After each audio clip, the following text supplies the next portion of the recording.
অনুপাত বা পরিমাণ বলতে পারবো না, কিন্তু দুর্নীতি যে আছে এটা নিয়ে তো বিতর্কের কোনো অবকাশ নাই, তাই না?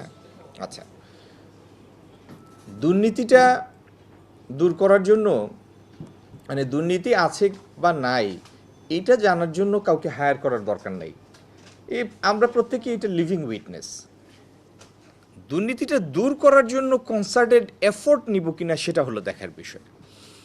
একটা জিনিস হলো, আমরা সবাই আইডিয়াল একটা সোসাইটি চাই, আইডিয়াল একটা দেশ চাই।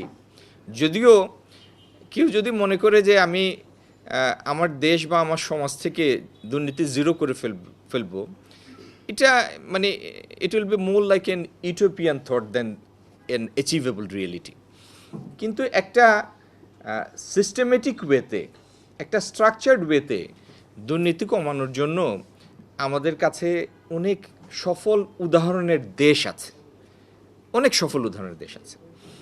প্রথম যে জিনিসটা দরকার সেটা হলো ডিসক্রিশনারি পাওয়ার কমিয়ে নিয়ে আসা।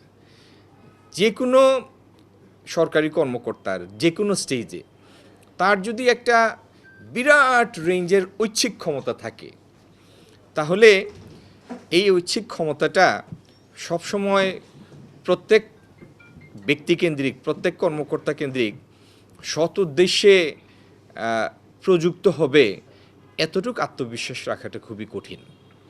তৃতীয়ত হলো, আমরা প্রায়ই বলি আমাদের দেশ থেকে এত বিলিয়ন পাচার হয়ে গেল, এত বিলিয়ন পাচার হয়ে গেল। এই বিলিয়ন পাচার রোধেরও কতগুলি স্ট্রাকচার্ড পথ আছে। দেখেন, পৃথিবীর যে সমস্ত দেশে টেরিফ রেজিমটা মোর ওয়েল ডিফাইন্ড, ওয়েল ডিভাইসড, লো টেরিফের দেশ, সেখানে পাচারের সুযোগটা কম। এখানে আমদানির প্রক্রিয়ার মধ্যে ওভার ইনভয়েসিং এবং আন্ডার ইনভয়েসিং এটা খুবই লোভনীয় একটা ব্যাপার। কেন লোভনীয়? কোনো জিনিসের মধ্যে ট্যাক্স ধরে দিয়েছেন আপনি 45%।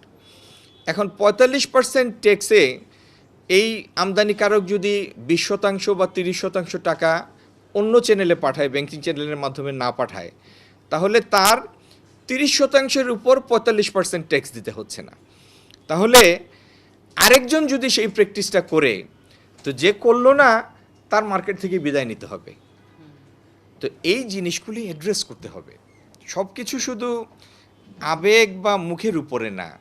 আপনি যত সিস্টেমেটিক হবেন, যত আপনি ডেপথে যাবেন, যত প্রাতিষ্ঠানিক কাঠামো তৈরি করবেন, তত এগুলি ফাইট করাটা সহজ হবে।